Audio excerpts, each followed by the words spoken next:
Welcome to the show, and what a complete load of shit we've got for you tonight. I used to laugh at the idea of a woman prime minister. John, you can ask me questions if you give me notice. There's no time necessarily for manners. Doesn't give my opponents much time to run. I'm responsible for introducing the concept of aiming people They exit. hate us. You know, they hate the system. I used to call the old culture the concrete playground. Poets in this country have always been the smart ones. I've been performing since I was born. I can smell the uranium on it.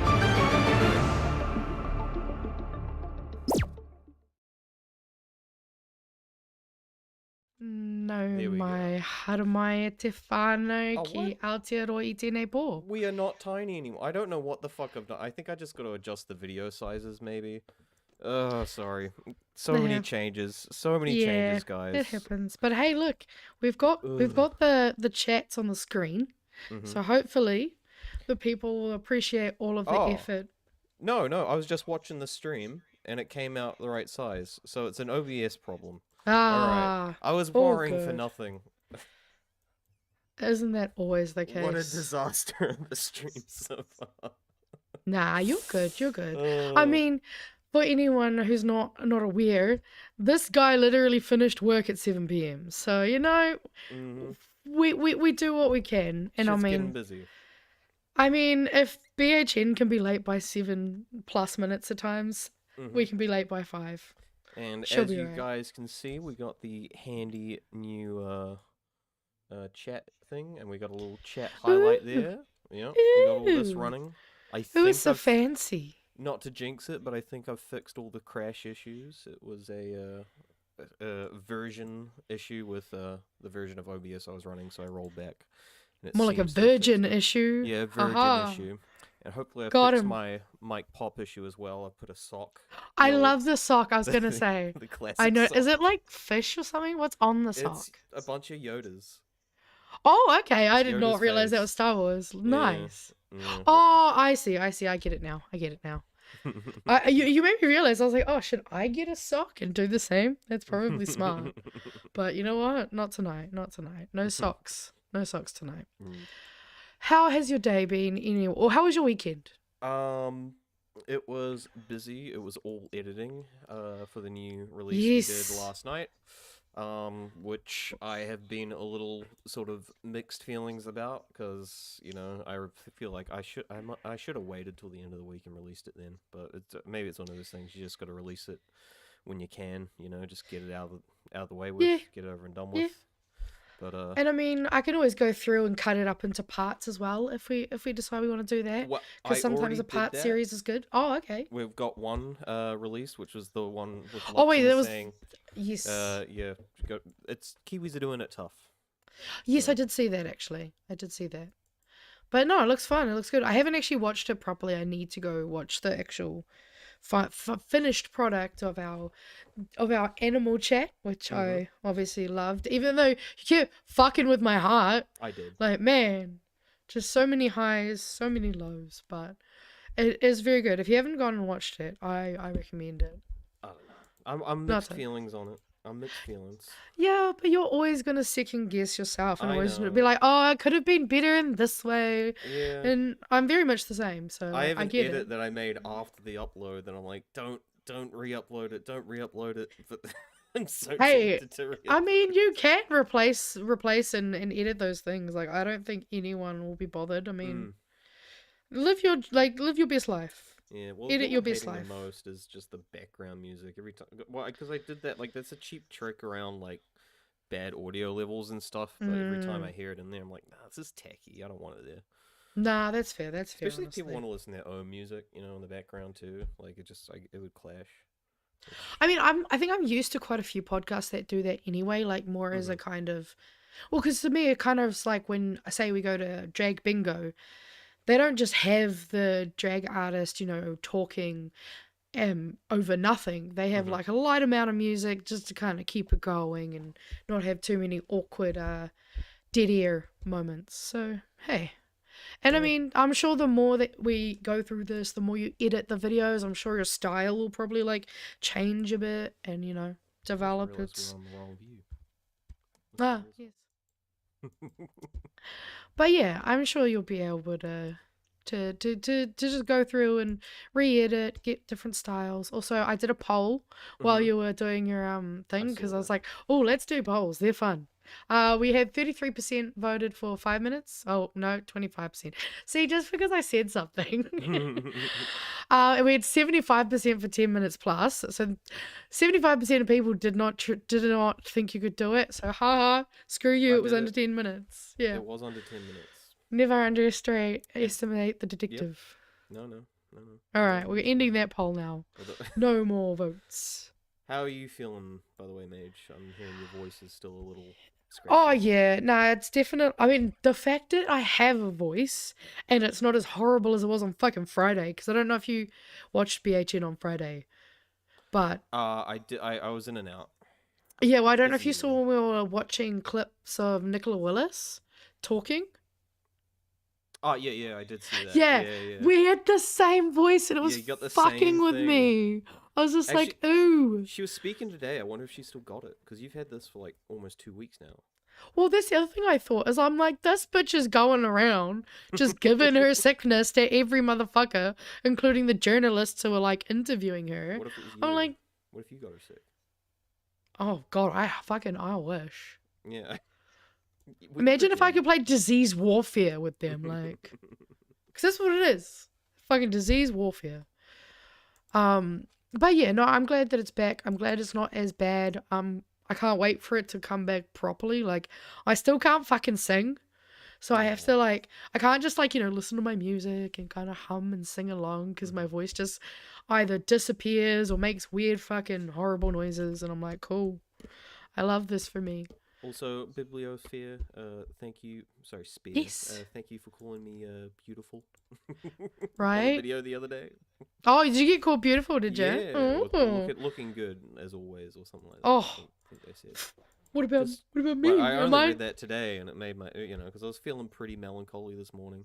Beating myself up and getting about the video, being like, shit, everyone's gonna hate it. It's shit. It sucks. That kind of. Yeah, good old imposter syndrome. Yeah. No, I get it.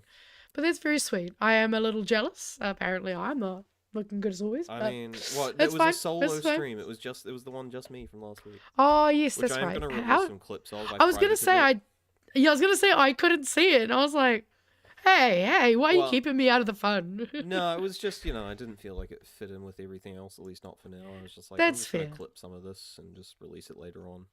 Nah, that's Plus, totally it was fair. probably the similar thing as me releasing the video yesterday. I was probably like, this is garbage. No one wants to see this. No one wants to hear me ramble fucking an hour. Crazy thing is, people actually do. It's weird. Know. It's a weird thing to get used to. Like, I know. I'm still not used to it.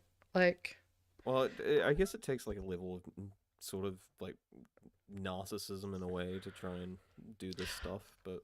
I wouldn't even say that it's about the narcissism, or I guess you could do it like without self-doubt, I suppose. Oh yeah, but I also feel like it's more of a trauma issue, at least in my opinion, because like, especially when you grow up being a kid that's considered annoying, and those kinds of things.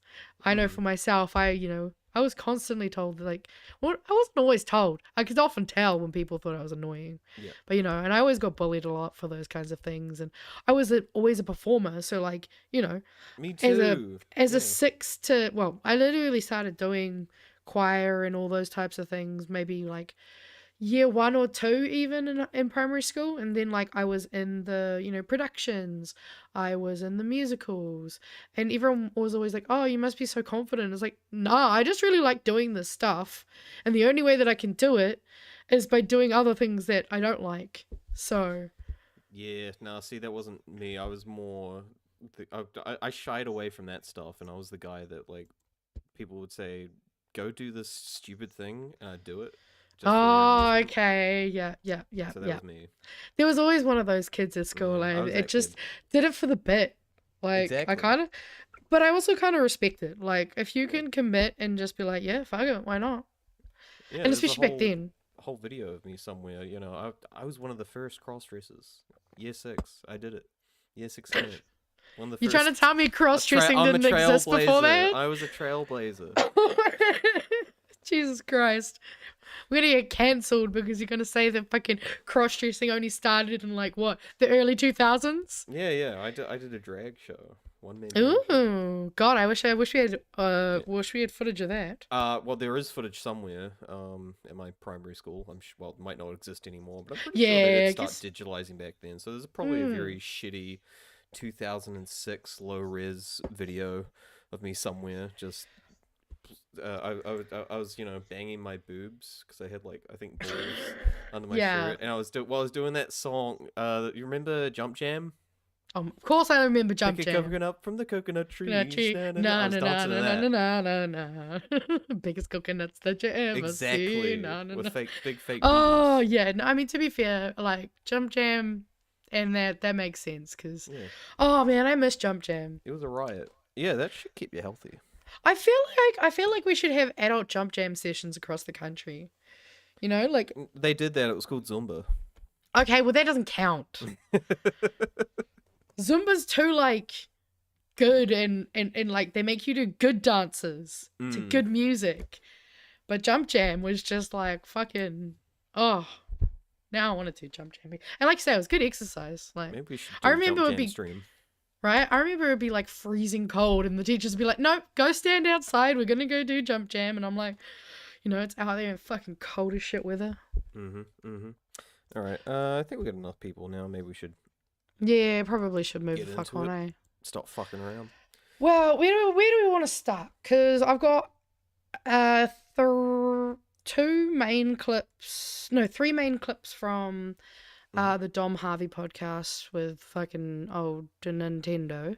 And then we also have, it's not as big of a story, like, in terms of detail, but as the thumbnail has alluded, we have the Christopher Luxon press release, which was not great. Sounds like the most boring one. Yeah, start with the ball. Start with the we'll start with boring boring. one, Start with yeah. boring. Before I fall asleep. I'm definitely down for that. I mean, boring's maybe not the correct word for the topic we're about to discuss, but yeah, the Christopher Luxon is fucking boring to just think about, which is like, he's just so pale and stale. Yep, and I'll just get you sorry, I whip got me up, please. Transition. There we go. Beam me up, Scotty. So yeah, as some of you may have seen today, Christopher Luxon says famine declaration will not speed up Palestinian State decision.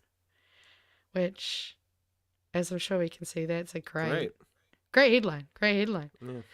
So yeah, Prime Minister Christopher Luxon says an official declaration of famine in Gaza will not speed up his decision on declaring a Palestinian state.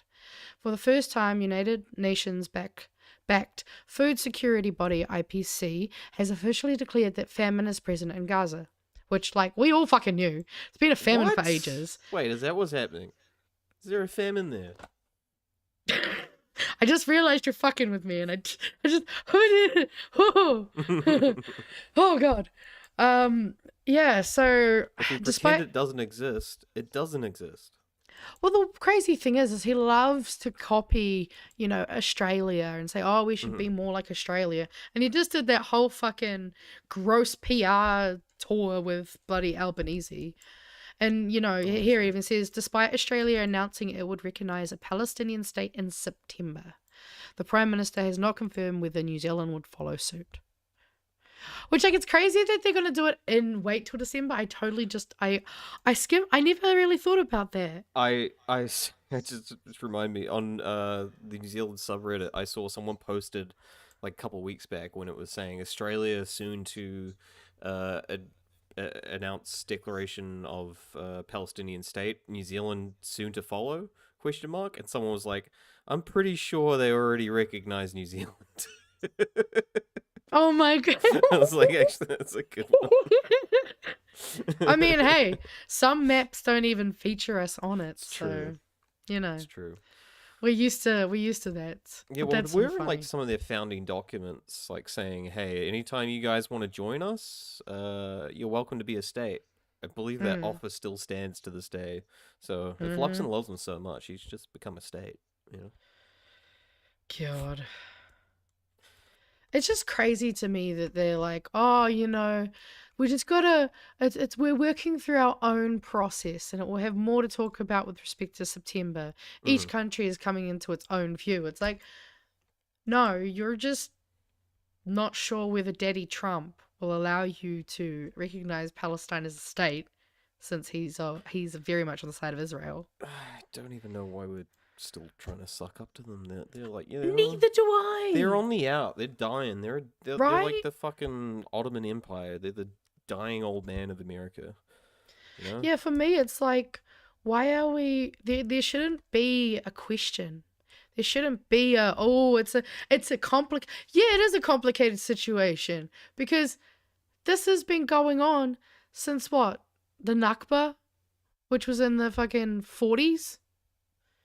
Like, it's been 80 fucking years. Some would argue it goes back to biblical times. Like you said, it's complicated. Yeah. And that's the thing, though, is that there's a couple of things that aren't complicated. Yeah. Israel is unnecessarily murdering a bunch of Palestinians, and they are going through extreme famine. Like, for anyone to even question that is just insane to me, and it will make me angry every day. I mean, what else is there to say about this at this point that hasn't been said already, really? It's just, why are we still simping over the United States? That's honestly my commentary at this point. Like, why? What have we got to gain except for we're in their freaking sort of defense sphere, their intelligence sphere? That's pretty much it. Apart from that, what do they even produce? That they make sort of cultural stuff. They make tech, like shitty tech bro fucking which side? Sorry, startups and stuff. I'm meaning America. Like, what America even do these days? Like, that's sort of the main output of their country at this point, is just well, yeah, digital, virtual content and shit like that. They haven't made a lot of, like, I know they used to be a big maker of cars back in the day, but that obviously changed and moved away from that. Like, there's definitely, because I mean, we see even with the tariffs as well, is that the tariffs are affecting a lot of stuff that they're importing, because they import so much now. It does seem strange that we're siding with them so much, because it just, I know people go, oh, well, it's not like we can be friends with China. It's like, I mean, at this point, I don't think they look as horrible as people make them out to be. Gas turbines? Wait, what? Is that accurate? I know that they have a lot of they have a lot of gas pipeline stuff that's like fucking with communities and stuff, so that would be in line with that type of thing. I also figured, since we're I don't really like Christopher Luxon, I reckon we should just quickly have a read of apparently that post. Apparently that's what we get from them, is gas turbines, planes, helicopters, and or spacecraft and cars. That's like the main shit we get from the USA. Yeah. So yeah, we can afford to lose them. Fuck them. Right. To be fair, I'm like a big Suzuki or Kia fan, so like I like my Asian cars. Yeah, Kia's alright. I had a Kia for quite a while. It was a pretty good car. Yeah. I'm definitely biased. I'm more of a Japanese car person, so. Yeah. I mean Suzuki, so I'm on Korea or Japan. Like, I don't really care. Just Suzuki's like the food. Like the worst of all of them. Hey, what's wrong with Suzuki? I don't know. They're just not amazing. Also, I don't think two nerds would be able to argue about cars, and yet here we are. No. I used to be like a big gas head. I watched like Top Gear and shit all the time. You were socialized as a man. That's it. I was socialized as a man. Yeah, my dad raised me. Yeah, to be fair, my mum loved watching motorsports and stuff, and it just was not for me. Yep. Anyway, more important news. So I figured we might as well go through this and actually see what the Palestinian children who are starving have to say, great. Considering Christopher Luxon doesn't give a shit about them.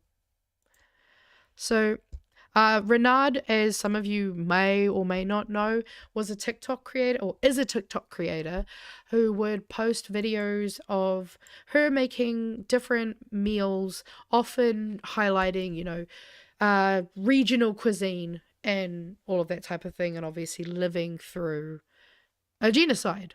Unfortunately, she is no longer able to post those videos because no food to make. So it's pretty... Yeah, well, and that's the thing is when I started following her, we might as well have a quick look at it for those who aren't really aware of who she is and what she does. I'm not aware. Because I think I started following her, it wasn't that far in to the everything kind of kicking off. I think it might have been the first few months was where she kind of started posting some of her videos. Is this the little girl? Is that who? Yes, Renard. Shit. So she's she's the content creator. Okay. Actually, I just realized, why am I going through this? I could have just gone to videos. Use my brain, that'll help. Cause yeah. Well, what's this one? Famine bred the Gazan way. Let's get started. Packet of macaroni. This used to be 2 shekel and is now 50 shekel because people started using it to make bread. So they're so desperate for bread that they're grinding down the fucking pasta to make bread out of it. That makes that joke less funny. And then obviously here, like, they don't have heat, so she's cooking it by just soaking it for 5 hours and filtering it. Now they're gonna break it down using a masher because, you know, use what you got. And I mean, quite impressive. Using yeast and salt, mixing it together. And to be fair, this is definitely the Famine end of her content creation, because she used to be able to make so many more like meals based on the more diverse. Back before she was making a cake. Yeah, she was making so many things and like different chocolates good. Like bounty chocolate. So like I mean, this is even like 6th of March. Even then, like she's making you know, gold yarn from famine food, like exactly. And that's kind of what like made me obviously want to start following her, because you know, this is kind of the light and the hope in kind of this horrible situation. And so obviously when she started posting that she was unable to make these videos because they're being starved, like it was fucking heartbreaking, especially because, you know, I've been following her for God, it's gonna be a couple of years now, which is fucking terrifying. And yeah, so she says here, my dream before the war was to open a restaurant and let everyone taste my food. And now the only dream I have is to get enough bread to feel full after. From a 9-year-old, there is no school, there's no safety, there's no routine. I'm supposed to be in grade 5, but there's no classroom left. Sometimes we sleep hungry, sometimes we can't sleep at all because of the bombs. My little sister, Mariam, cries at night. I think she is afraid. I know, right? Muhammad, 12 years old. We in Gaza have no flour. Every day, every 24 hours, they tell us trucks are coming, and we come and find nothing. We are eating sand instead of bread. But no, Israel says that they're letting in fucking food relief for them. Despite Bullshit. all the imagery that shows people just like, you know, Zionists trashing the entire import that's going toward, like, you know. That was disgusting. Yeah. They won't even let the basics through, like rice and stuff. It all gets like, thrown off. Why haven't we tried at this point? I don't even know. I know there's also been the flotilla, Greta Thunberg and a bunch of people who have been taking. I know there was the first ship that, well, not the first one. One of the last ones that they sent over, they got occupied by Israeli military. And then, actually, I haven't checked in on the current flotilla, because this one they were actually sending a number of boats, not just one. Yeah. I don't believe they got through either, though. At some point, they were like releasing food just offshore. I'm not sure if they were airdropping or ship dropping, and people like drowning trying to get the food. Yep. Yeah. Or people even getting hit by stuff that falls down. Like, Not a very efficient way. So we go here, Banias, 9 years old. Most of the aid doesn't reach us. It's just a show for the cameras. Babies and infants are still dying because there is no milk. The starvation is still ongoing. Please listen to the voice of Gaza's people who are still alive. Mohammed. I'm the eldest of my siblings and the provider after my dad. He was killed in an airstrike yesterday. I'm trying to ask anyone to give me a plate of flour or a meal from the aid that arrived today. Safe, 13. We cannot afford food. I want to be able to walk. I want to travel. I want treatment. I want my life to go back to the way it was. And lastly, from Renard. My dream and the dream of every child living in Gaza and living in the war is to sleep without fear of waking up to the sounds of shelling, without the fear of losing one of my family members, to wake up and find food to eat, not to wake up dying of hunger. So Very yeah, complicated issue though. So. right? And he doesn't want to recognize these children live in a state of Palestine. He doesn't want to help by sanctioning Israel. Has obviously the Green Party has been trying to push through their bill to have us sanction them the way that we've sanctioned Russia already. But guess what the main difference is between the Ukraine stuff and the Palestinian stuff? White people. Yeah. Yeah. That's like the way that we see the different treatment is just so fucked. I mean, yeah. It just, yeah.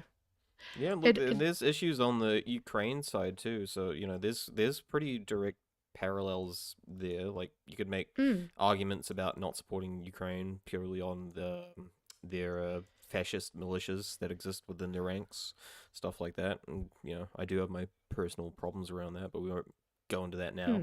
But you were bringing up before where she was talking about just the bombs going over the heads of like her friends and family and schoolmates and stuff, and that just if you want to know how normalized this stuff becomes for people in the Middle East, I was flatmates a couple of years back with someone who was living in Iraq during, I don't know which war it was, the second war, one of maybe many, the second Iraqi war, something like that. But yeah, she was there during that time, and she was telling us a little anecdote about a war reporter that was there, because a war reporter was seeking shelter in this house that this girl was living in, and she said when she was telling the story, she was like, yeah, so this war reporter was, because she was like probably, I don't know, she was a little girl at the time, 6, 8, 10, maybe, something like that. And this war reporter was cowering in the corner while these bombs were dropping over, whilst they're in this building. And the way she told it, she was like, yeah, I don't know why she was like cowering like that, because I was thinking to myself, it's not the worst bombing we've had. And and I couldn't help but laugh when she told that, because I was like, that's such a fucked up statement to say, that it's so normalized that you're saying it's not the worst bombing we've had. Yeah, it's just a light little shake, Yeah, this ain't too bad. Just this little girl just looking up at your mum. Why is she afraid, Mum? It's just in bed. Yeah, just a little this thunder. stuff happens all the time. Yeah. I also see here from MLB Kiwi, Greta Thunberg aid was also sent away. What a great opportunity Israel could have had if they had taken the aid and sent the protesters away. That would of course be a TUI billboard. And yeah, that's it. Is that they've had the chances and the opportunities to actually redeem themselves in some small fucking way. But even in the tiniest ways, they're still just dying on this literally dying on this hill. Well, mostly murdering on this hill, I guess. But it's just insane to me. And it's frustrating. It's just frustrating. It's a fucking slaughter.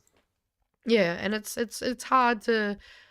hard enough to see it, let alone think about what it must be like to live in it. Like, the amount of times I'll just cry looking at my phone, and I'm like, fuck, imagine living there. I'd be crying every day. I get to the fucking afternoon, and I'm just like, man, I'm hungry. Like, yeah. Imagine what these people like who don't eat for days feel like. Right? I would not be able to survive. I would die. And it's not like you're using a lot of energy too. You're not like catching the fucking train or bus or car everywhere. You're fucking walking. You're walking and you're carrying heavy shit. Like I know, well, one of the TikTok creators that I used to watch before he was unfortunately murdered by Israel was, and that's the thing is, like, we've literally had quite a few content creators come out of this for me, obviously mostly on TikTok and Instagram, but like, it's crazy how, and especially because when he died, like, it was just weird because, you know, you've created this parasocial relationship. You've gotten used to seeing these videos and kind of being like, oh, I wonder what they're up to. Because a lot of it was just filming videos of them finding resources like food and that and distributing it out to, you know, the different people that were around, you know. And they're in these half-bombed buildings trying to, like, make stuff.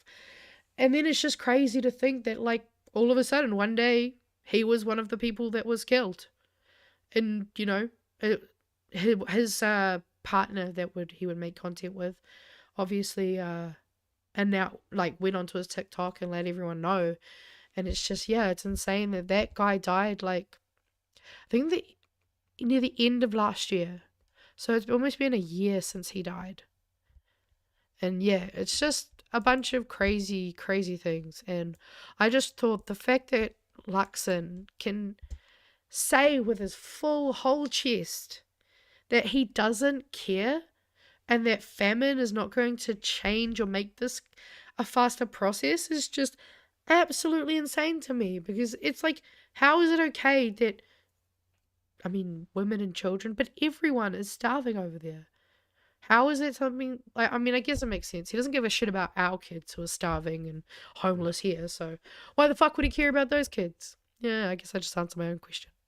Yeah, well, like, I'll just say that, you know, we acknowledge the people in Gaza Strip are doing it tough right now. It's tough in Gaza right now. Right, don't take it personally. Like, don't take Israel personally, Gaza. Oh, all right. We should move on to something else before I get angry. Actually, I'll do a palate cleanser. I was gonna save this till the end because it just made me giggle. All right. But I'll share it with us because I'm a 12-year-old boy who has 12-year-old boy humor. Investing in Vietnamese currency, dong, no sure bet, experts say. And there's just a few lines in this that made me have a really big giggle. Currency speculators are being warned to take care with suggestions that investing in Vietnamese dong could propel them to riches. Is it the word dong? Yeah, no, it's just literally the fact that there's the word dong, and I am a fucking, here we go. This one. Currently, the Vietnamese are controlling their currency and maintaining a peg against the US dollar. A weak Vietnamese dong is viewed as important to maintain the export economy. You know what? I bet Luxon fell for this. We know Luxon is big into the Vietnamese economy right now. I thought you were going to say he's big into dong. I mean, he's big into dong. He's big into dong. Yeah. Damn, you should have told that joke. Right. Yeah, no, because he went over there and he was talking about it's going to be the next China, you know, it's the up and coming economy. He's been talking shit. Right. I wouldn't be shocked if he was like hearing this going around the grifter circle and being like, oh shit, I should invest in dong. Yeah. But yeah, this isn't a story that I wanted to talk about other than the fact that I didn't know that their money is called dong, and that just had me cackling. A fun little anecdote. So I was talking to I was trying, doing a potential courtship. Well, this is like 10 years ago or something, but I was talking to someone online and I told them my name and they said, oh, that's like an old man's name. And I was like, oh, okay. I was like, what's your name? It was Dung. Their name was Dung, and they were giving me shit for my name. What the Vietnamese guy named Dung. I was like, motherfucker, this is literally, you're a synonym for shit. That's your name. Fucking kidding me, crap? I mean, Like, I'll be honest, he's not wrong. Your real name is an old man name. Oh, fuck but, off. hey, it is. It's not my fault. Blame your parents. No. But, yeah. And no, this does Fine, not okay. count as a Paul Henry moment. I'm not sitting there absolutely pissing myself laughing at this name. I'm just like, tee-hee, money is dong.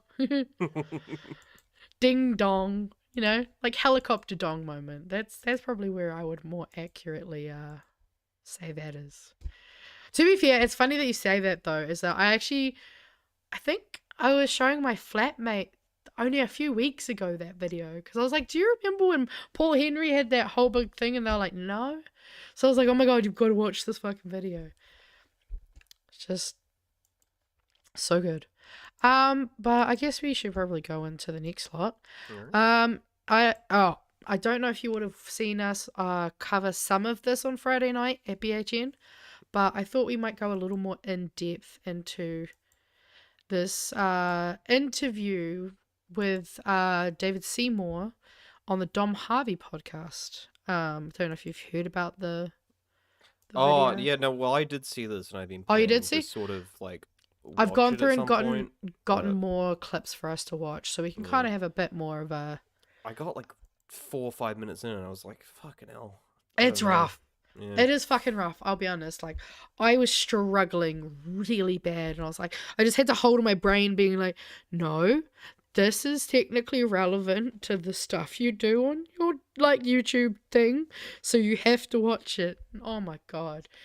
It was so painful. Like, I'll be honest, I had quite a few cones during it, because I could not do it sober. So now I have to do it sober. So, like, let's do it sober what made me together. rage quit was, I think there was something about, like, people being disingenuous or liars in Parliament. No, immature? Was it immature?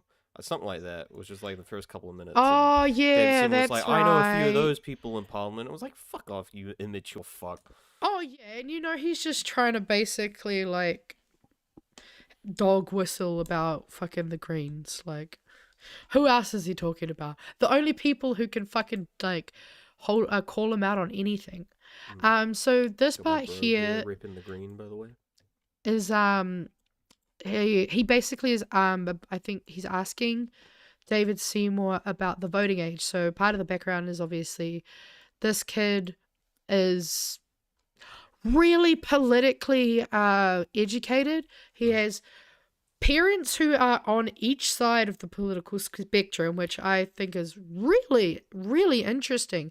He kind of pointed out in this too how it's not very common for a lot of kids to have parents who sit on either side. I would say that definitely used to be more common, and Yes. I don't know, like who knows? It could be sort of a rose-tinted glasses type thing with his parents. Who knows? Like, because he gets to see them on a more regular basis, like talking about political disagreements. Like my parents have disagreements about things too, sometimes politically, not all the time. To be but- fair, I mean, I would argue that it's probably a lot more common these days to not have, because I feel like in some ways, people were a lot more kind of like, oh, I can let that slide because I love them.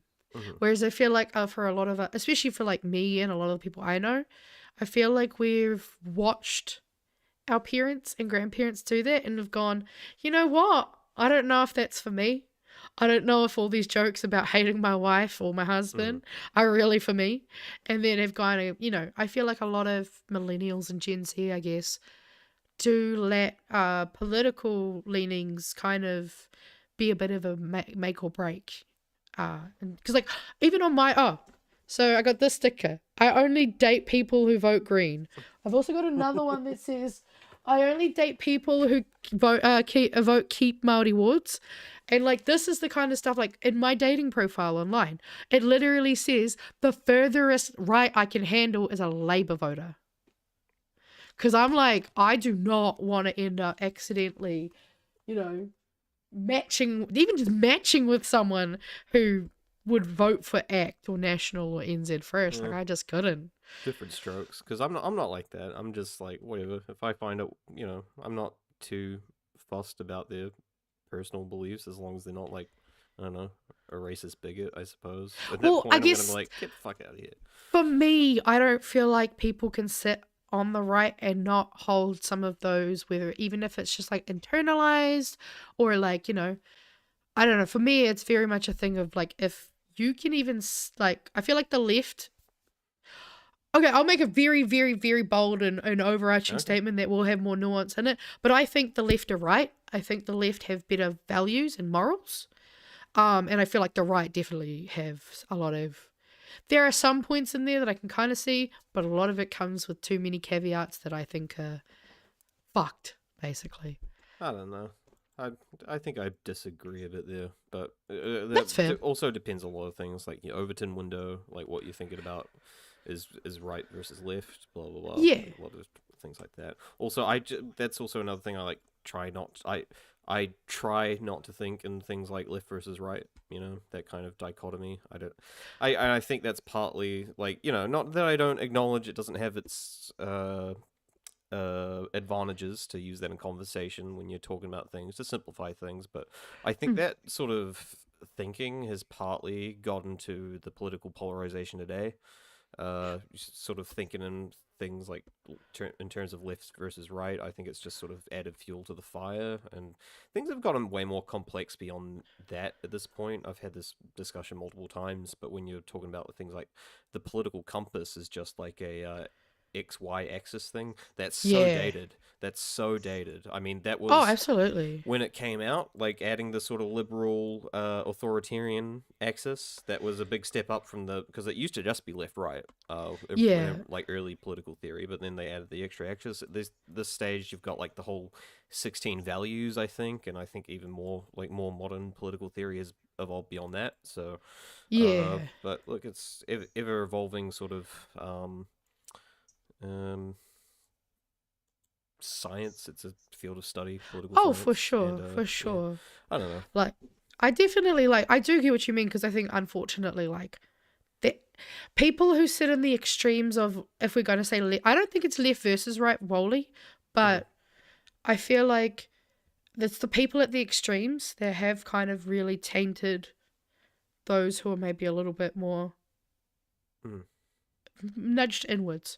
But I definitely see how it's created a lot of division in certain people who kind of think there's a rigidity that some people have with the left and right that is why I kind of said I'm making a broad sweeping statement, but it but requires that's the a lot more entire point of it, is to create a sort of a broad statement. It's just, and it's when you start applying that more practically into your reality, I think it does start to creep into some problematic circumstances. Not that I don't blame you for putting in your Tinder profile, because that's much easier to say, hey, you should be a leftist, rather than saying, listing off literally every single thing. Like, you need to be pro-trans, you need to be pro-this, pro-that. Well, they do kind of have to be pro most of the... And again, I think that's where, for me, because of the minority groups that I sit within, there isn't a way that I could see someone further to the right actually holding stuff that isn't kind of would create too much conflict. I mean, for example, like a lot of TERFs would see themselves as progressives and stuff, but they just they don't like trans people. For example. Oh, for sure. So it really does get messy. Like, I feel like this image here, which is for autism, but I feel like that this is the type of thing we need to start seeing more in terms of thinking about things, and those could be the different features of politics and all of that kind of thing. But anyway, we should probably fucking watch this and let them have a bit of a corridor. Sure. Okay, so as a year 8 this year, I will be one of the students that will have never earned NCEA credits from the previous system, and I'll only be doing the A&E grading that the government's introduced now. How do you as a government aim to improve my schooling and improve my qualifications by changing this system? Well, I just want to start by... Which, first of all, I just have to shout out how fucking amazing this kid is. So good. So succinct. Let me guess his answer. The old system was shit. That's going to be probably it. All right, let's see if your guess is correct. Saying NCEA can be a good system. If you choose hard credits and apply yourself, you could do very well with NCEA. I think where NCEA has gone wrong is exactly where John Morris back in the day said it would, is that it creates too many options and pathways to avoid the hard work. No. So there's too many pathways into more creative fields that aren't what I value. Also, we'll see if he starts talking about the new system at all, but so far I'm right. He's just saying, old system bad. Yep. And actually make life too easy. And people say, how can life be too easy? Well, actually, I think you've got to have a series of challenges where you say, this is the curriculum, you've got to learn it, you've got to sit the test, and then we're going to give you a percentage. And, that may be hard, but it's better to have a series of small and increasingly large challenges as you grow up, because when you're an adult, suddenly you get some big challenges, and if you hadn't had one before, you're in trouble. So NCEA can work, and I don't want to take anything away from those students out there who have or are doing NCEA, but we're going to say, look, this is the stuff you need to learn. There will be a test. You've got to pass it, and I think that is going to be good for the amount of knowledge you pick up, and it's also going to be good for young people being ready to face more of life's challenges. Okay. Well, I've heard some...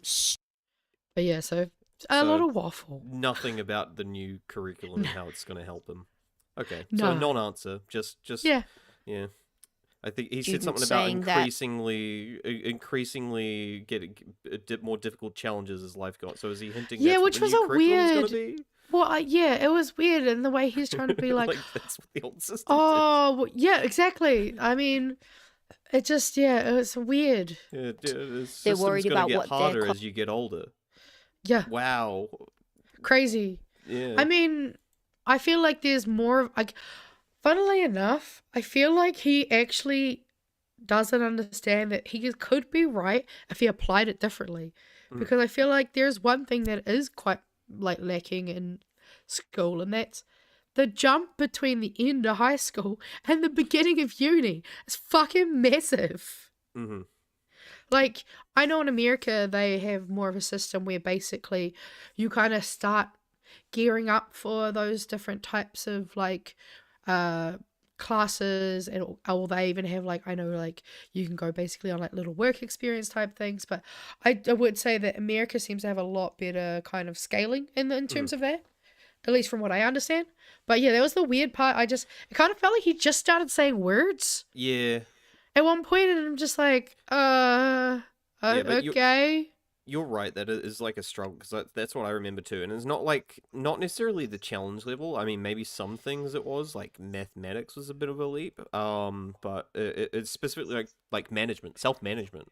That was the thing that they don't really teach you, how to organize yourself, that kind of thing, which doesn't go into strict, tick, tick, tick test curriculum, Oh, absolutely. Yeah, so a more loose, less rigid structure is probably going to be more ideal for teaching those kinds of things than whatever the hell they're thinking of. But hey, I can't criticizing system I haven't even seen yet. So to be fair, I think the one thing that bothers me though is that they keep dog whistling, being like, oh, there's too much flexibility, so you can kind of skate by, and I'm like, yeah, sure. When I was in high school, I do remember there being for some classes, they would allow you to say if you weren't... Okay, they basically were what you would call the dumb class, for lack of a better fucking word. And they got to do, I think, different types of assessments. I think one of the assessments they might have done was more basketball or surfing and some other more physical, things that they could achieve. And that was just to get them through, because otherwise, actually, I think you just put it on, but I think this is a really good point here, is that, people can get qualifications because they've got to take in exams. There are many very bright and equally qualified people that miss out because the exam situation is detrimental to them. And that's definitely a huge thing. I think I brought it up a few weeks back, but just people talking about the SATs and the fact that... most SAT teachers, what they do is they don't teach the subject, they just teach how to do the SATs, yeah, they just teach you how to answer the questions that they want you to answer, how to get good scores on the SATs, not actually how to do the subject properly or actually learn it, so it's of practical value to you. So I even think uni can sometimes be like that too. I know, I think I said it when I was on BHM with Pat. But like, there's stuff that I don't remember from my degree. Oh my God, Mr. Arvids, don't make us use derogatory terms. Also, man, seeing that word, fuck, that just took me back. I can't believe we used to call people that. Like, what the fuck? Oh, is that a no-no now? Well, I mean, it's basically like saying the R word, in my opinion. I didn't know. Well, I mean, that's what I'm saying is my personal What about feeling. egg? Is that okay? Can I call someone? Oh yeah, egg's different though. That's just saying someone's like a dick eater and you're annoying. Okay. But calling someone a cabbage is basically calling them the R word, which is where I'm like, maybe not, eh? But okay, we're up to. We'll let him finish off this last bit. Oh fuck, wrong one. I just realized I opened the wrong tab. Hold up, let me take that back. Because we're gonna go into this. Professionalism? I know, right? We're gonna go into this next bit, which Oh. he does this whole weird like. Someone's on your team. Oh yay! I don't know what we're agreeing about. Oh, I think the C word. C Cool, word yeah. now. It's C word. Too many C words. Well, to be fair, cunt's fine to say. We're in New Zealand. Yeah, no, that like- one's been said in Parliament. I don't think Right? the other one's been said. I don't know. You find Oh me a clip of God! someone saying Could the you C word. imagine? Or the R word? That'd be even worse. I mean, If I'm we- sure Winnie's said it at some point. Oh yeah, true. But ugh, gross. Anyway, so he goes through this big long like spiel, I guess, where he's talking about how New Zealanders have lost their pioneering spirit, and then like name drops Edmund Hillary, Kate Shepherd, and Rutherford. Kate Shepherd would fucking hate you. Right? Like with the pay equity stuff that's just happened. Like, really, you're gonna bring Kate into this? Yeah. Okay. But yeah, and then he starts just. I don't even know how to explain what this is. Okay. Take it away. It's also saying, look, if you ever find yourself as a sole parent or you really can't get a job, there'll be welfare there for you. But at the moment, 1 out of every 6 working age New Zealanders is on a benefit. And I just refuse to believe that 1 in 6 people can't work. Which is obviously a pretty disgusting thing to say. I mean, and it's not even necessarily like he's meaning that in terms of like ability, I think, which is not even necessarily the issue. It's that there's not enough work to employ them. It's that's the bigger issue. Because I'm gonna share this. So I obviously, when I heard that, I went, "Are you kidding me? Are you actually trying to gaslight me right now?" So let's look at this. Press play. So apparently, the problem is the people don't want to work. Oh my goodness. But yeah, that's we'll take that back. Take that back. That was a lot. I know, right? And that's all from like 2023, 2024. Like, it's insane. Also, can you please pause? There we go. Obviously, you can see on here, 2024, a bunch of different articles. 50 jobs at Te Whatuora. We obviously had the complete disestablishment of Te Whaiora. Right? We've got fucking 271 roles disestablished. And obviously the N number is pretty fucking terrifying. That's a live, active, updated one. Holy shit. So that one is on the web, like they actually have it updating. So yeah, public sector cuts to date, 9,520. And I'm gonna be honest, I feel like a lot of those people would have just gone straight onto, well, not straight onto the benefit because they have to wait fucking probably 13 weeks for their stand down. But yeah, just trying to, the way he's trying to say that it's like, oh, I can't believe there's people who don't want to work. And like you said, it's not about wanting. It's about, I was going to bring it back in. I'm just finding it. It's about bringing, the fact that we don't have the jobs to go into. And I think supply and demand. It's simple. Exactly. You're the economics guy. You're the free market. You tell me how it works. Supply and demand.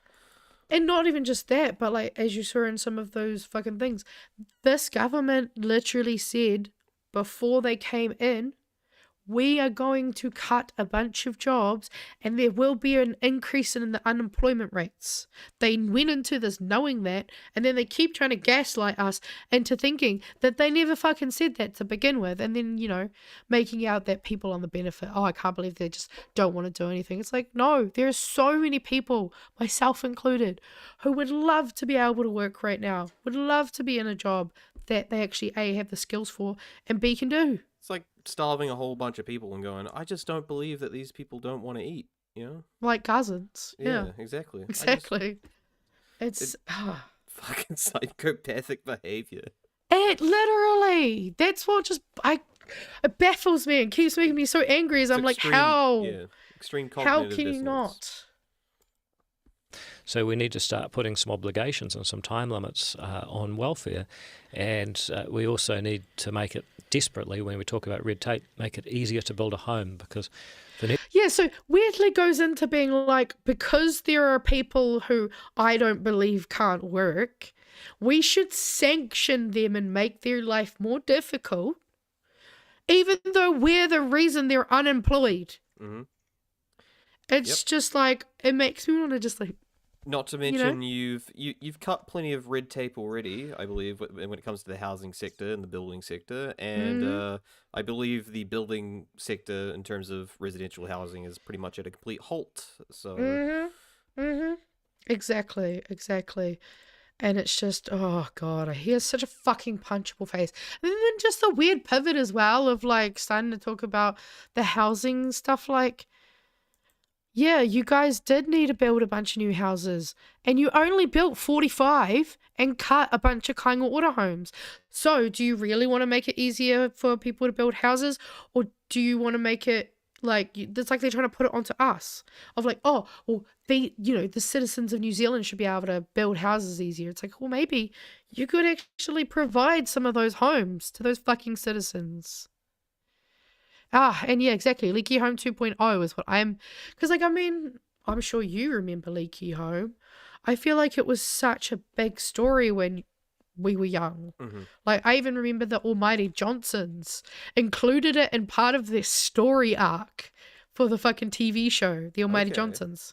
Yeah, like that's how big, because like Mike was a builder, one of the characters, and so they basically had this small arc where this South African family had a leaky home, and he kind of basically wasn't the fault of it, but that kind of took on the problem and tried to fix it.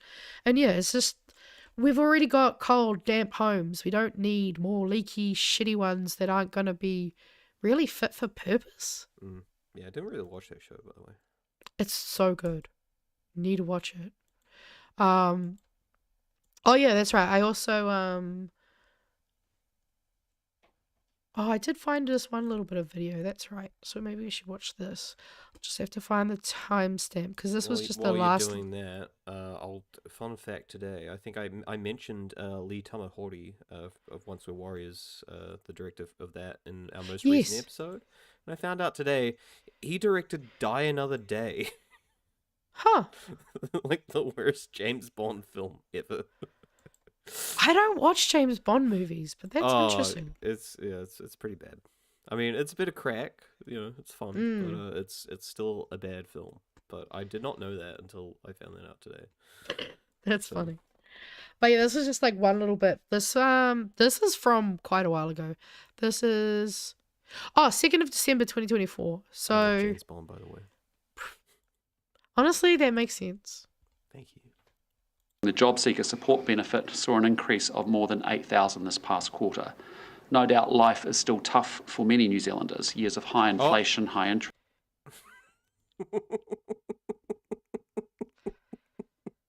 He's just... He says it all the time. All the fucking time. And then we'll go into the last clip from fucking Dopey David. This one, that's right. Now I remember. I don't like this one. This one's David being racist, basically, but like in a new kind of way that I wasn't expecting. There should be equal rights before the law. Yeah, they're talking about the treaty principle bill. Not that there should be equal outcomes, equal rights. So I took the treaty and what I believe the treaty really was intended and what it meant in 1840, and I put that into a set of principles I think would be good for New Zealand. But obviously there's a lot of people who like the partnership idea, partly because it makes them special, or because... he always does those little, like... It just reminds me of, like, talking to your passive-aggressive family member or, like, narcissistic ex-boyfriend. You know what I mean? Like, it's just... There's no need. There's no need. I know you're only doing that to dog whistle your fucking mates. He always, like, look, if people support you, the proof's in the pudding. You don't have to sit there and talk about how many people support your bullshit bill that no one wanted. Exactly. They feel that they're guilty because of things that happened in the past, and therefore, there should be different treatment of people. For that reason, it created a lot of controversy. I still think in the long term, that version of the treaty will prevail because division doesn't work. Okay. So you said that everyone should have equal rights before the law, but after the law there shouldn't be equal outcomes. So could you elaborate what that meant? Because 60... Which, like, first of all, again, this kid is so fucking smart. Just so smart. Yeah, like, you don't want equal outcomes? Like... Right? Like, he's like, I see you. Yeah. I fucking see you. No, I want things to be unfair. I want people to be, it's just part of life. People should be on the streets starving and struggling. Right? Well, that's the thing is, I love he even sets it up. Like, honestly, this kid's going to make a really good podcaster in the future or politician, either. But yeah, so he sets him up with that and then just goes in with the fucking stats with some Chloe Swarbrick styles. Oh, shit. Shouldn't be equal outcomes. So could you elaborate what that meant? Because 60% of our prison population is Maori, and that means 20... Also notice how he took a little bit extra time to actually pronounce the name right. Maori. % of 900,000 Maori are in prison, which is kind of sad. Well, you also got to remember, I'm not quite sure about... Okay, actually, what is your prediction for his answer to basically how are you going to solve inequities that exist due to the fact that Maori have higher imprisonment rates? Let me guess, it's their fault. Yeah, pretty much, actually. Pretty fucking close. It's all their fault. Well, you also got to remember, I'm not quite sure about your 20% of 900,000. Sorry, that was 2% might be, but I'm not sure about. It was actually 10% because I think someone else did the math on Friday. Okay, I'm not going to do that. The putting that aside, the other thing you got to remember is that Maori are also disproportionately victims of crime. So it's not that Maori are locked up more because there's some sort of prejudice. It's because there seems to be more crime. Now, you got to get to the bottom of why that is. And your face looks like mine when I watch this. I'm just... so many things have got me confused. Firstly, when he says victims, is he talking about them committing crimes or like... Being victims of like crime. Actually being victims? That wasn't like a slip? Yep, no, we'll take it back because it's a lot to absorb in a few seconds. Equal outcomes. So could you elaborate what that meant? Because 60% of our prison population is Maori, and that means 20% of 900,000 Maori are in prison, which is kind of sad. Well, you also got to remember, I'm not quite sure about your 20% of 900,000. Sorry, that was else. 2% might be, but the putting that aside, the other thing you got to remember is that Maori are also disproportionately victims of crime. So it's not that Maori are locked up more because there's some sort of prejudice. It's because there seems to be more crime. Now, you got to get to the bottom of why. So what he's implying is more Maori go into the prison system because they're the ones committing crimes against other Maori. Oh, okay. Gotcha. Which, like, when I heard that, like, oh my god, the fufu valve was very well. Actually, it wasn't even that loud because my voice was fucked. But I'm still not sure if that even makes sense. Like, why would it matter if they're committing more against other Maori? I don't know. Because he's trying to distract and deflect. It's like the weirdest fucking way to do it, though. Because, like, yeah, I was just baffled when I saw this because I'm like, so Māori are in prison more because they are victims more. Okay. Or is it just trying to insinuate that the entire community, their entire community is just ripe with crime, I guess, perhaps? Well, yeah, well, that's the thing is he's obviously dog whistling and victim blaming, trying to be like, oh, well, Marys are victims of crime, and that's why they end up in prison, because they get victimized and I guess fight back. I mean, I don't fucking know the weird jump you've got to then make to go there to there, and it's just that I don't know if he says much more. We'll see. I think it's only got a few more seconds. That is.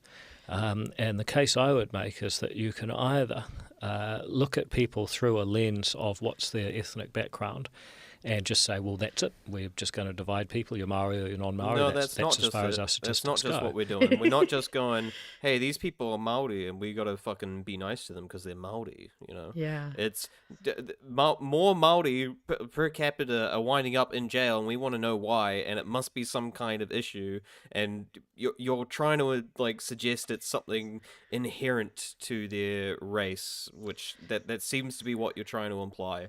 I'm not too sure about the specifics of exactly what you're saying, but you're trying to imply because they're Māori and because there's more crime in their community, that's why they wind up in jail, blah, blah, blah, blah, blah. Blacks should stop committing more crimes, essentially, is the fucking... It's the same... It's 15-year-old fucking edgy internet fucking argument I've heard a billion fucking times. I mean, I grew up with this rhetoric. Mm-hmm. That's where I got a lot of my internalized fucking racism from, because my mum was very much that kind of person that would just be like, oh, but what about this though? Oh, but what about this though? When pronoun stuff started, becoming more prominent, she loved the fucking Apache helicopter, or I identify as a tree, as she liked to say. And I'm just, it's all of that very much trying to insinuate that there's either a more nefarious or a lesser reason.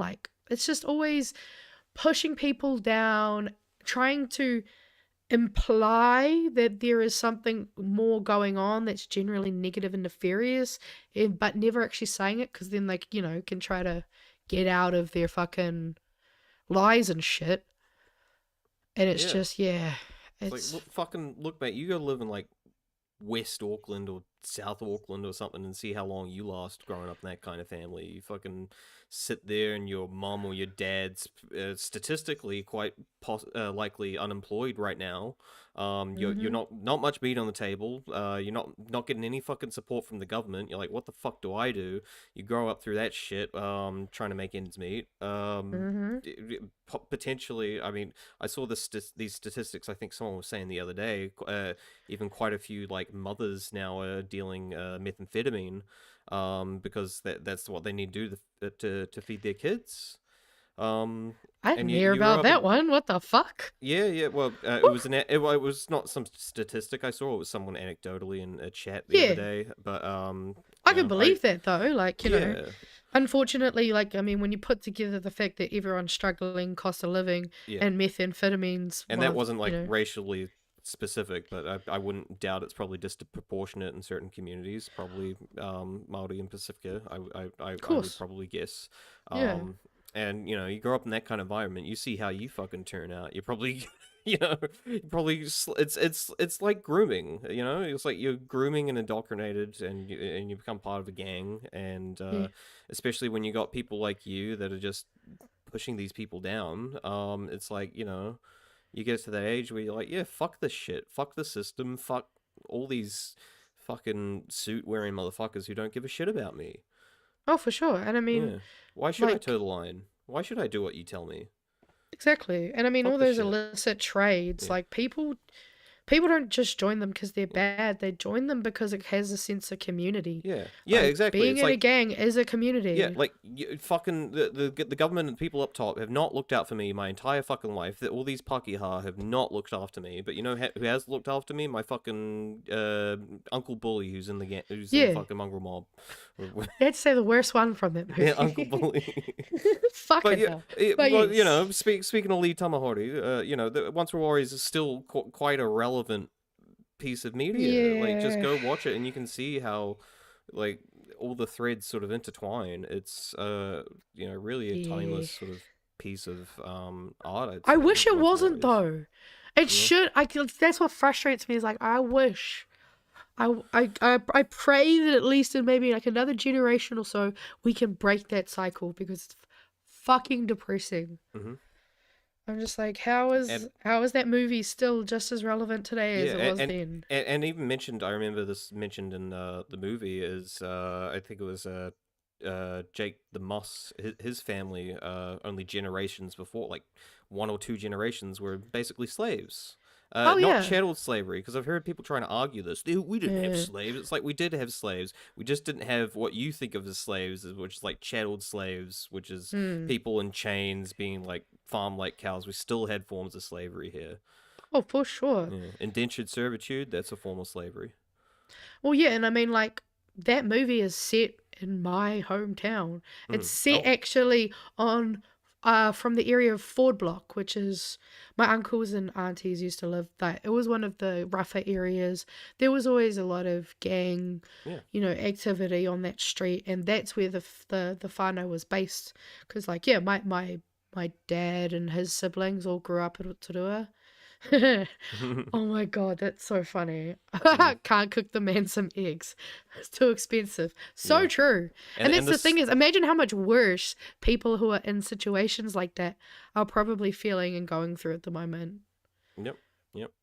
Yeah, and the son's like the perfect example of sort of that culture too. Like he actually winds up going to a rival gang, but it's still the same thing. Like he didn't find that kind of comfort or support or community within his own family, so he had to go somewhere else. Absolutely. I mean, some nerds end up just having online communities. Some people have IRL ones at the gang pad. Like, they serve a purpose. Some of those online communities are just as bad as being in a fucking gang in ways. Oh god, yeah. We all know 4chan exists. Oh yeah. Like, or 8chan if you want to go real crazy. Hell yeah. Also, I mean, I noticed this earlier, but kia ora to Chairman now. I see you came in at a really, really fun part of tonight's discussion. Yep.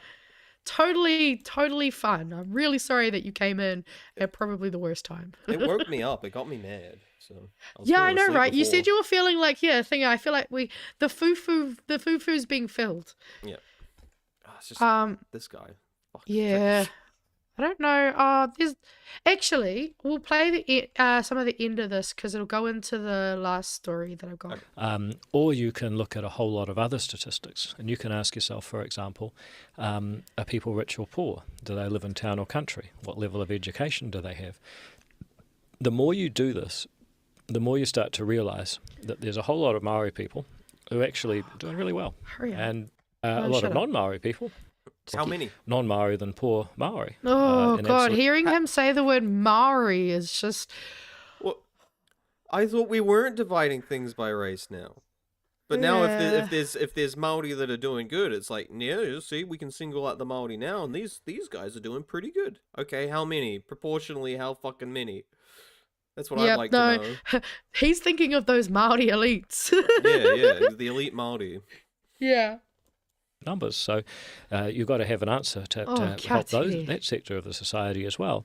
And so I would just argue that if you do good statistics, then you can start to address those problems. Good statistics are the statistics that support me in my argument. Literally! He gets so mad at Chloe when she uses fucking statistics. Why do you sit here and say this cup is 75% empty? You could say it's 25% full. That's good statistics. Well, the worst part is that he's implying that all the studies that people often use to discredit him don't have an internal or an external fucking viability, which technically would mean that all of the scales are being done wrong, being interpreted wrong. Does he think that he is above the fucking data scientists that make this data? Oh, fuck yeah, he does. Like, bro, I took Stats 193, and that was fucking hard enough. I can't think of a single modern economist I know that supports any of his economic beliefs, for example. Also, I like this point here from Kiwi. Some Māori are doing really well because of the progress made in the last 50 years. And that is another fucking great point, because like, since Te Pētihana, which was the Māori language petition, that was 50 years ago. Since then, we have had a lot of good changes. Okay, so that was a very good observation. Yes, gets rid of the set. And that's exactly it. Is that the one thing that I've really, really started to notice that's been increasingly worse in this government is that the second that we, the people, start to use the tools of democracy, they go, oh, I don't know if that tool's set up right, because you're using it to get yourself further, and I don't want you to catch up to me. We're supposed to be a fucking MLM, okay? Fucking pyramid scheme, not this fucking actually do shit. He wants to be a guy on top, and he sells that like that was the initial sort of sales tactic of capitalism. I can't remember the quote exactly like who said it, but the quote goes, "Every man a king." That's how they sold capitalism, essentially. But it doesn't work like that. For people to be on the top pyramid, there's got to be people at the bottom. And that's why he doesn't care about equality of outcome. He said it earlier. He doesn't care. That's not what he wants. He wants equality of opportunity. And really what he means by that is fucking assimilate. Assimilate to our Western capitalistic fucking dog-eat-dog dark jungle agenda. You fucking... What, meritocracy? Meritocracy? Yeah. And it's just... these guys are the fucking Borg. Assimilate. Yeah. Which is a Star Trek reference, if you didn't know. Star Wars. Yeah, well, the entire thing is, hey, essentially they take your humanity and they turn you into a fucking mindless drone that just thinks in a giant hive. I see. Yep. That makes sense. Yep. Oh, yeah, actually, I know the equivalent from the Orville. Which is kind of inspired by because you know what actually they are corporate suits in a way, I guess, because you know what their fucking starship is? It's just a cube. It's literally just a cube. It's the most boring thing you could think of. Yeah, very millennial grey vibes. Exactly, like how you see modern McDonald's these days and shit. Just like it's a great I fucking hate that shit. Cube. Also, turns out, this is just a fun thing I noticed, apparently the K is not silent, so it's Chairman Canal, which is kind of funny, and I love that. I also think that this is a really good point. Good statistics would be getting your math right, David Seymour, instead of chiding a young person. That's the other part too, it's crazy. Like, I can respect wanting to talk to, like, a kid, not like a child, and not talk down to them. But to be fair, he talks down to everyone. Mm-hmm. And it's just, so frustrating. But yeah, we'll see if he actually fucking starts talking about this end of... fuck this. I'm not watching him too much longer. I need this kid back. This kid is where it's at, all right? Whatever. I don't think that's a good outcome. Cool. If I could ask... Also, the way he responds to that is actually so... cool. Okay. You can tell even he's like, what the fuck was that? One more question. Yeah. One more. Just He's a hijacker, isn't it? Just one more. But I wanted to ask you a bit about one of your best bills, which was the end of life choice bill that you put through. Was it 2019 or 2020? Well, the bill passed in 2019. The referendum was in 2020. Okay. I thought that was... You're muted. What kind of pathetic fucking adult goes, actually, like, fuck off. Also, so I was just distracted because I was thinking this, I was looking at this kid and I was like, we're towards the end. We're like over 30 minutes in. He's been talking to this fucking nitwit for about half an hour. He's body language wise, he's very calm, collective. I don't see a sweat on him. But if you cut back to Seymour, he almost like his body language was visibly uncomfortable, and you can see even a little. I swear you can see he's glistening a bit. He almost he looks like he's sweating to me. Yeah, I mean, to feel all the greys probably don't help. They're very shiny. But yeah, I don't there's some sheen on his hand and stuff. I'm looking on his skin. He looks like look at that's not a chill, comfy posture he's in. He's leaned forward. He's like okay. He's rigid. Not relaxed. Yeah, like very and if rigid. you're talking to a kid like this, like look at the other kid's postures, just fucking shoulders slumped down, just whatever. All right, that's chill. Like great politician in the making. Yep. Wait, no, I need to go forward, don't I? Because I don't want to hear bloody David. Yeah. Cool. If I could ask one more question. Yeah. One more. Just He's sorry. a hijacker, isn't he? Just one more. But look at that nervous laughter. I wanted to ask you a bit about one of your best bills, which was the end of life choice bill that you put through. Was it 2019 or 2020? Well, the bill passed in 2019. The referendum was in 2020. Okay. I thought that was really great. But could you run me through the process of how you took a bill like that was previously rejected and then managed to push it through Parliament? Well, it was a slightly different bill, but really the reason for the difference was that the times changed. The previous bill was narrowly defeated in 2005. By about another 12, 13 years later, a lot had changed. More people had experienced bad death. Lucretia Seals, who I don't know if you know that name, but she was a very smart lawyer who had a terrible brain cancer. And the thing about these brain cancers is normally if you have a cancer and you're in pain, they give you some sort of opioid to try and dull the pain. But if the pain is in your brain, then by the time you've dulled the pain, you've also knocked yourself out. So she couldn't be helped any other way. She went to court. She asked, can I have my doctor in my life? The judge said, no, only Parliament can make that law. And I looked at that and I thought, gee, well, I'm in Parliament. Maybe I should try and help. God, imagine if he did that for like other problems. Fuck. Yeah. Anyway, her then husband Matt and I and a bunch of others launched a campaign, but I think in many ways Lucretia Seals made it possible, along with a whole bunch of other experiences that people had. And by the time I did it, it was just a different time. There was more support and it was easier to get done. It still wasn't easy. Well, it was easier. It was still very hard. Yeah. Cool. Thanks so much. Oh, thanks, Henry. I just love it. Cool. I love this kid, eh? He's so good. And there was actually a couple of I wanted to highlight this one. Meritocracy is ableist. Fuck it, eh? That's why I hate that shit. Yep. Also clammy. I think that's the word you were looking for. Clammy. Yeah, that's a good one. But the more I look, the more I notice how sweaty he is. He's like reflective, like everywhere. Oh yeah, I mean, even just the way he looks right now. Actually, this is a pretty good. I'm just gonna click. Sorry guys, I'm taking a quick screenshot for this because this is funny. His face looks dumb. I'm gonna do something with this on BHN. When doesn't it? Don't mind me, guys. I don't know. There's particular times he looks extra goofy. So. I mean, yeah, I suppose. The opposite question: when has he ever looked smart? I suppose.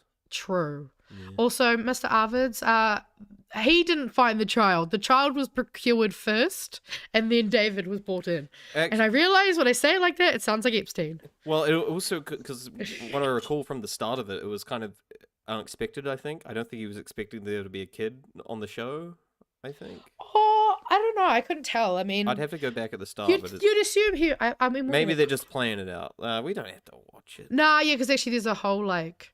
ad they have a whole ad built into it. But yeah, so the reason I put that there though is because then there is the last story is about ACT MP seeks support for bill changing end of life choice act, which so it says here Todd Stevenson is looking for across the aisle for support to change the end of life choice act.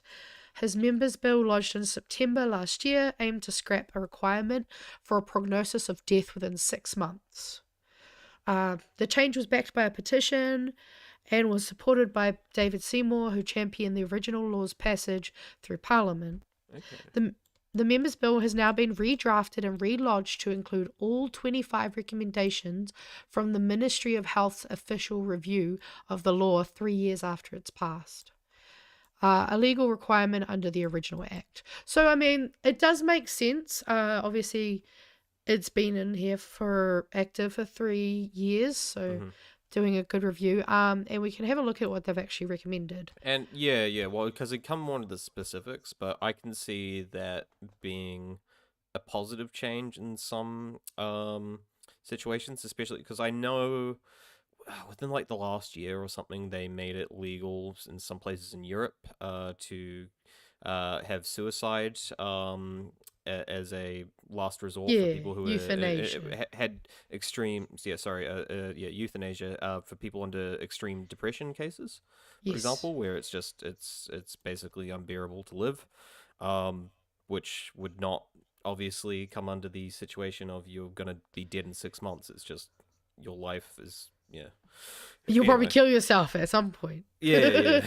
Well, I guess. I think that's more. It's very extreme situations. Oh, yeah. It's basically your psychiatrist. Medically resistant. There'd be therapy. Yeah, you'd have to be in a pretty fucked state. Yeah, and you're like, I'm gonna do it. I'm gonna kill myself. So it's probably more or less those situations. But yeah, let's see what their specifics are. Well, yeah, because actually there are some groups that are opposing the proposal's removal of the 6-month requirement that have raised concerns it could bring New Zealand's approach closer to that of Canada, which has seen euthanasia increase 2.5% of all deaths in Canada in 2020. I mean, as a naked statistic, I don't see anything particularly wrong with that. No, I mean, if anything, shouldn't the statistics go up the more people are able to access it? If you're making it more accessible, you'd expect more. That doesn't make any sense. It's like how they're saying, oh, the number of gang members is increasing because they've just started fucking counting them and it keeps going up. Yeah. Like, it's just all this, But that was obviously combated. They said all the safeguards that are in the current system remain. All we're doing is making a small change to the eligibility criteria.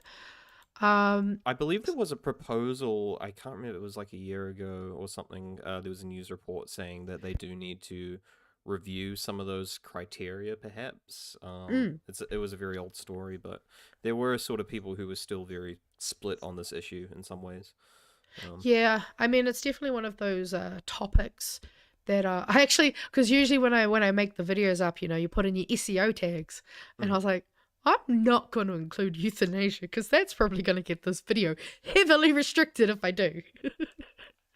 But yeah, and so it says here, amend Section 10 of the Act so health practitioners cannot raise assisted dying except as part of discussion about a person's treatment and end-of-life care options, which, I mean, that's a fair thing to change, in my opinion. I thought that was already the case, that people couldn't raise it. It mustn't be quite specific enough. Yeah, maybe. Must have some kind of loophole. Add a provision to the Act stating that nothing in Section 10 prevents the publication or provision of public information about assisted dying or the assisted dying service. Again, no problems for me. Clarify the threshold for when the process must stop if the practitioner detects pressure. Okay. Which, I mean, that again, very, very reasonable. I mean, and that's just clarification. So they're just saying, hey, this might be a little vague still. So let's. Sounds like loopholes must be a bit varied. Okay. No, so this sounds like it is at least addressing maybe some of those concerns that I was talking about that had been raised. This is technically a good news story in my opinion. Yeah. So, sorry guys, I probably should have let in with that. This is technically a positive story. Well, I was gonna say, I was gonna comment. Are we really gonna end on just euthanasia? I mean, it's a positive way to end, all right? I suppose. If you can find me a more positive headline, fucking go for it. It's rough out there, trust me. I was having a hard enough time. So, clarify in the act that the person must be competent and informed to make decisions at key points of the process where the person is making a decision about assisted dying. This includes the point of assessment and on the day of assisted death. Also specify some factors that by themselves are insufficient to find that a person is not competent to make an informed decision. There's a lot of words. I know, right?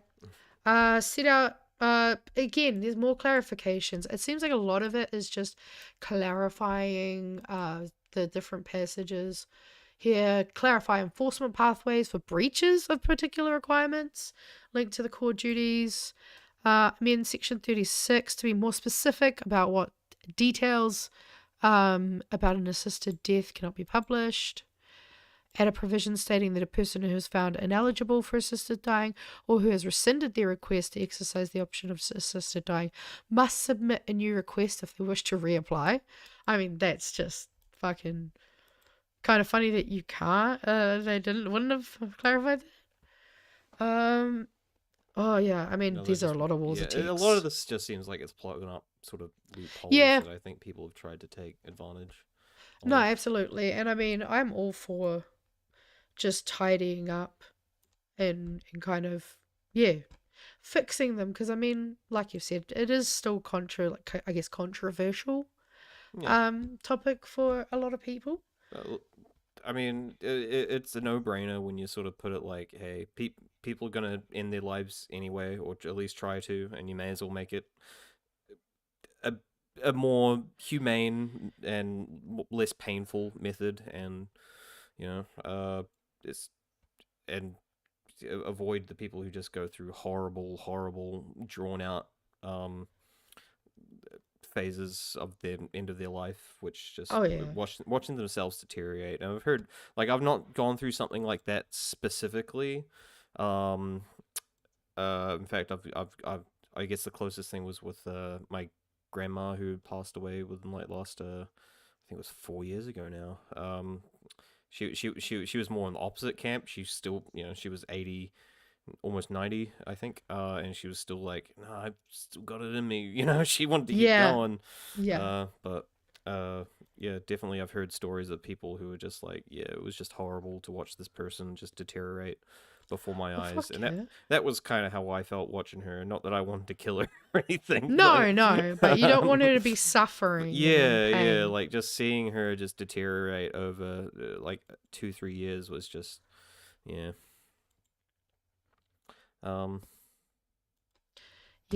I mean, it's not a huge story, but I thought it was interesting to see, and I mean, makes sense. It's all very above board. Mm-hmm. I kind of agree here. Sounds good. I'm surprised that they're actually taking on board what the Ministry of Health has to say, and that's actually a really good point. I never thought about the fact that they seem to be terrible at doing that for everything else. So I guess, though, it is David's bill, like his party's bill, so he probably cares more about it, willing to put more effort and time into it. Yeah. Also, probably a good way for him to try to make himself look good, because I don't know how he could look good to anyone, but apparently he does. Yeah. I mean, he's got some diehards, Yeah, he really does. Good on him for that, I guess. Yeah, that's pretty much all I really had for us to kind of nosy at. It looks like we're on a good time.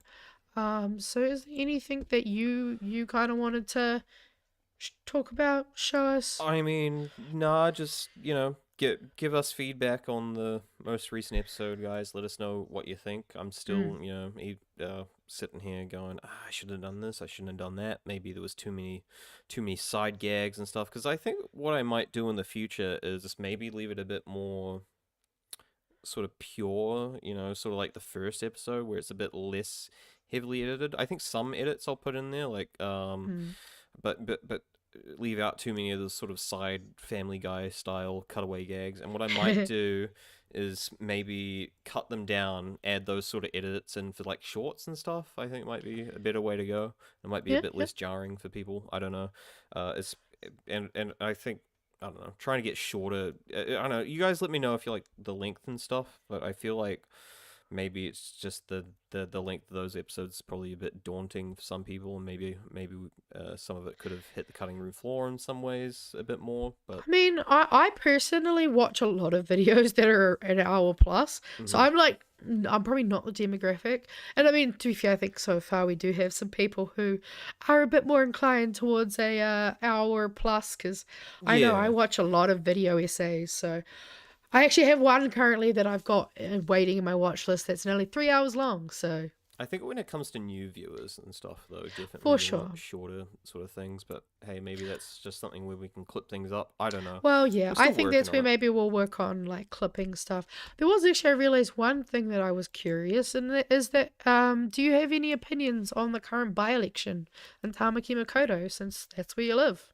Oh, well, I got my throw you a surprise. I got my stuff in the mail here. Oh, you got all your info to vote. Voting gear. I got my so I Fuck gotta go. yeah. I think my closest one, I think it's sometime September, like 3rd or 5th or something. Yeah, no, because I know that the voting opens very soon. Yeah, it's very soon. But yeah, I didn't get kicked off the roll, and I think. Well, do you have yourself down as Māori? Yeah, on the roll. Oh, yeah. okay. But because that was a switch I made last election, because I think I've mentioned this before.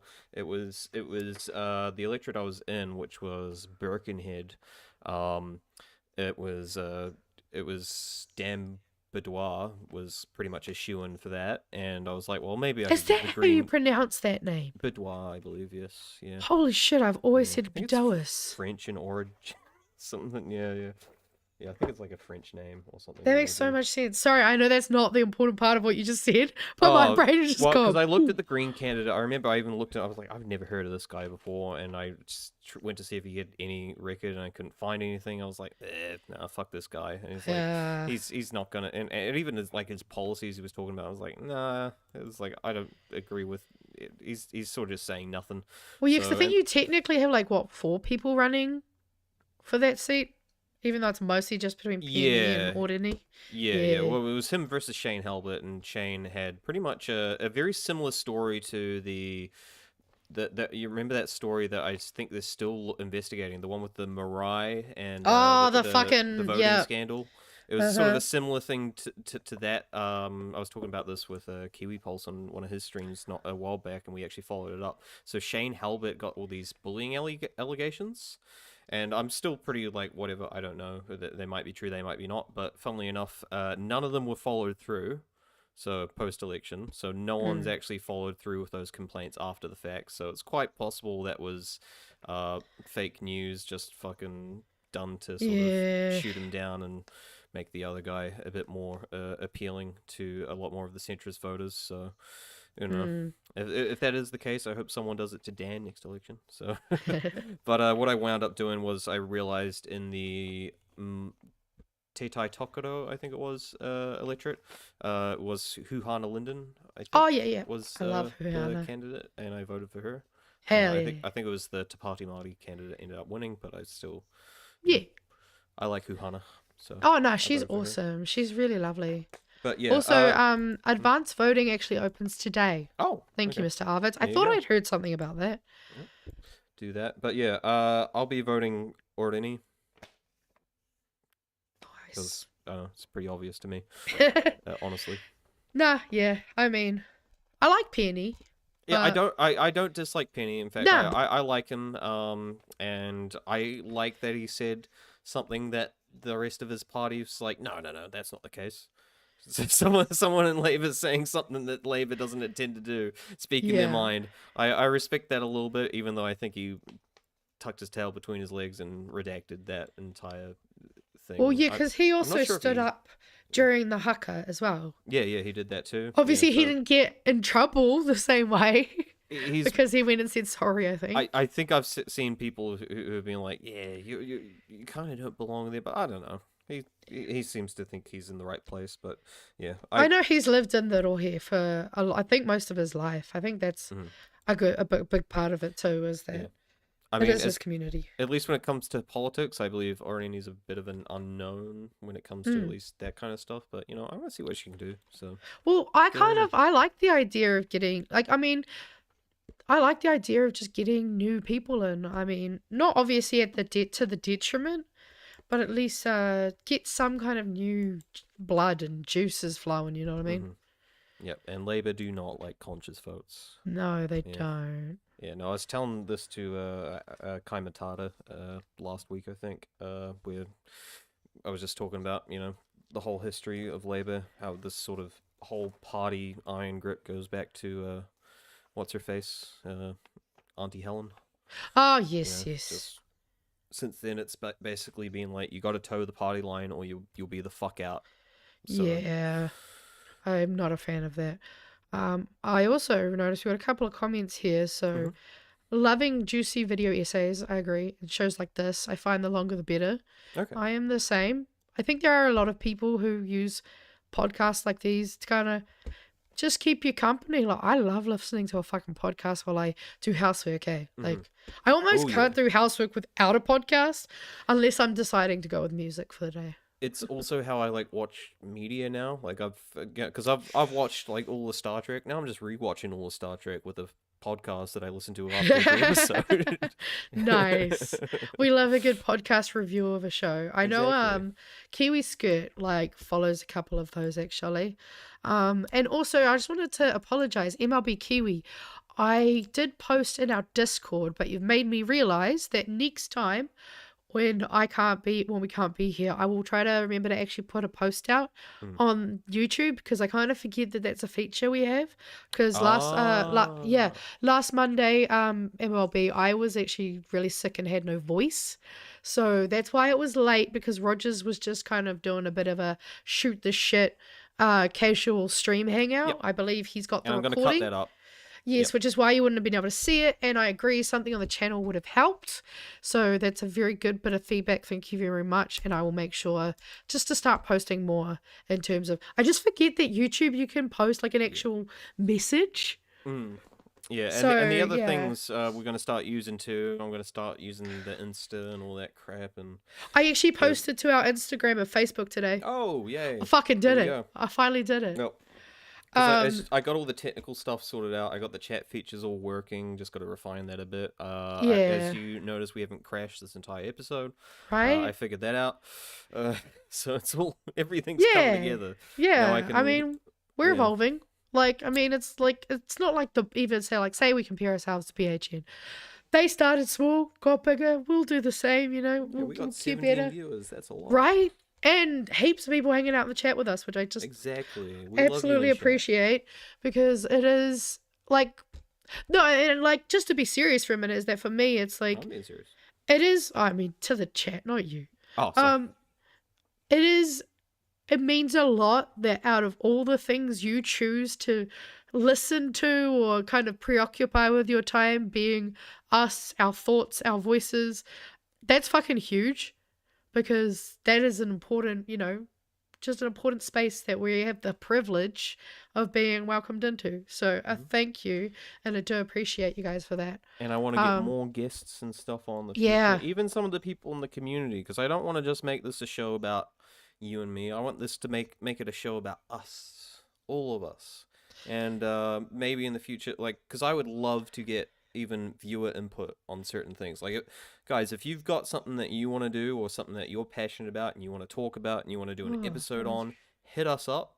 We would love to I just realized and do something. I have a form. I made forms. Oh, I fucking made forms, and I put them on the Discord, but then again forgot about them. So I will actually just, because ultimately that's kind of my dream for this is I would love to highlight local issues or personal issues, anything that's going on, something that's going on near you that you're we need to put more attention on this, or even just something you're interested in. There's not many people know about this, those kinds of things. I would love to platform people in that way if possible. So no, yeah, and I totally agree, because actually I'll get you to chuck the share back on. Okay. I just realized I made these fucking way before we launched the show, so that's why I forgot they were there. I made these in February. We should be putting those in the I should be. description. And this is why I'm glad that MLB has pointed out some of our holes that we need to plug up. So thank you for that. Like, feedback and suggestions are very much appreciated, because it can be hard to know sometimes what you're supposed to be keeping on top of. So every time we get these little reminders, it just helps the brain kind of go, oh yes, okay, we need and it adds to the process. So then that way, eventually I'll have the chat be just as tight as Kiwi Skirt's chat, adding in, you know, I'm aspiring to be as good as Kiwi Skirt at that. So I will post this into the chat. We've got a feedback and suggestion form, and we also have a community news submission form. So then that way you guys are able to kind of, if there's any, preferably we'd like links, if you've got kind of links to something, or kind of, even if it's a Facebook post, like just giving us the kind of ability to source the stories you're talking about. But yeah, would love for people to do that. I'm just gonna I'll have to open up our YouTube live chat so that I can post that. So I thought I had it open. I must have closed it. But yeah, so we would love for people to kind of, if you've got anything you want us to talk about, anything you're not sure about even as well, because like it doesn't even just have to be for the live streams. This could be in terms of the individual videos that we're kind of putting out as well. So it doesn't have to just be, you know, one or the other. And I'm just going to pop these links into the chat. If it lets me, it will, but there we go. Copy. Oh, too many tabs open now, guys. Yeah, you should see my screen. It's not even like so many windows. So that one I've screen. just... Right? I've actually been thinking about seeing if because I don't have a desk that I could put them next to each other, but I do have a desk where I can put it up the top, and I'm very, very heavily considering doing that. You can get mounts that go upwards. So you could get a multi-tiered mount with two. Like, it's just basically a big pole. Oh, to be fair, it's more just because I've got one of those kind of school desk tables where you've got like the main part and then you've got the shelf. No, I've seen a picture of yours. Yeah. Quite So shit. Filthy desk, clean. Oi, shut the fuck up! Don't tell people my room is messy. And so I see your desk. Yeah, but like, yeah. I mean, this is the most like put together part of my house, to be honest. Yeah. It's all an illusion. Your Tereo, Māori flag, which is hiding your anime posters now. Oh yeah, actually, no, the anime posters are further away to the side. Oh. I think we've got Stardew Valley. We've got some Māori artwork from Kiwi Burb's cousin. Yeah, Okay. and I also have actually one of my favorite ones. It says "Beware the flute of the Patu Paiarehe," and it's a really cool one that I got from Salient. But you need to get stuff in the background for me. Yeah, I was gonna say, make it give me shit for my desk. Look at all your stuff in the background. Look how cool my wall is. Nothing there. Yeah, that's depressing. It is kind of depressing. You really need a poster, or maybe I'll send you a flag or something. Well, I got an inspiration wall in front of me, so I got a bunch of musicians there, a bunch of filmmakers. I got a bunch of Star Trek quotes, and I got Steve Jobs there. What the fuck? Why Steve Jobs? I don't know. He's kind of he's a cool guy. I like Steve Jobs. He's very wild, crafty. Look, you don't know him like I do. He's dead, isn't he? He's been dead for ages. I mean, well, I've spoken to him in death, but we won't go there. Jesus Christ. Anyway, do you have outro queued up, or do I? Yes, I can. I do have outro queued up. Okay. I couldn't remember if we played this one before, but well, whatever. Fuck it. Why not? Fuck it. Wait, actually, I'll give you options. Pick one: Boom or antidepressants. What's more appealing to you? I guess antidepressants. Let's go antidepressants. Yeah, That's one of my favorite not songs. Be depressed, please. Oh no, this song is actually a really, really good hype song. Okay. So like, yeah, no, it's called antidepressants. Yeah, exactly. And And also, he's on antidepressants, so, you know. Sorry, I'm late, folks. Oh my That's God, all right, Kiwi Burb. Coming in the final couple. Like, we're this close to playing the outro song. Holy shit. Also, Kiwi, I was just talking about you, so maybe I summoned you. I was talking about your cousin whose art's on my wall. Yeah.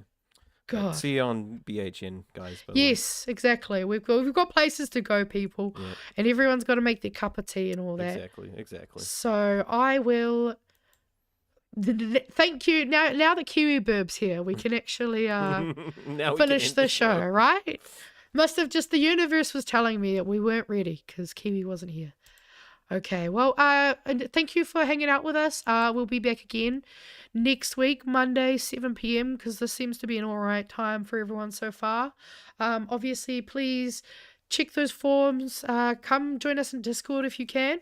Otherwise, I'll be getting more active on the social medias as well. So, yeah. Anything you want to say, Rogers? No, just thanks for coming out as always, guys. We love you. Yeah. Kakite. Kakeets. Someone said pussy bad for me. She said she gon' pass it over. Come on. Yeah.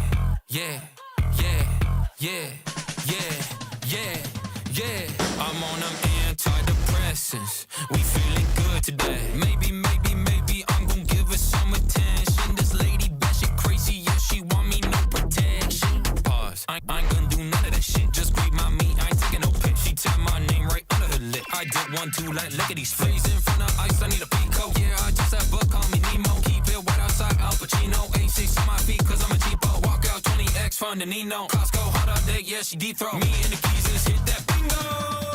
I'm on them antidepressants. We feeling good today. Watch me make an entrance. Yeah, I'm the shit today.